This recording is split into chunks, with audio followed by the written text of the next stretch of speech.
আপনি কি কখনো ভেবে দেখেছেন ভারতের ফোন নম্বরের আগে সবসময় +91 কেন বসানো হয়? আর কেই বা এটি ঠিক করেছিল? +91 হলো ভারতের কান্ট্রি কোড। এটি এক ধরনের ডিজিটাল ঠিকানা যা বিশ্বজুড়ে সবাইকে জানিয়ে দেয় যে এই নম্বরটি ভারতের।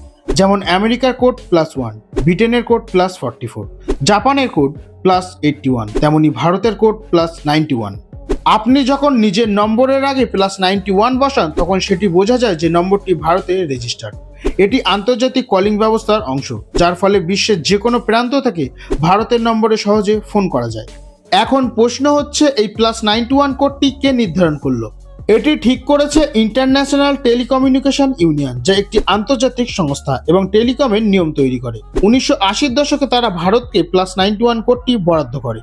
আইটিইউ বিশ্বকে 9টি জোনে ভাগ করে এবং প্রতিটি জোনের জন্য নির্দিষ্ট সংখ্যা শুরু হওয়ার কোড নির্ধারণ করে। এশিয়ার কোড সাধারণত +9 দিয়ে শুরু হয়। ভারতকে +91 দেওয়া হয় কারণ সেই সময় এটি ফাঁকা ছিল এবং ভারতের জন্য উপযুক্ত ছিল।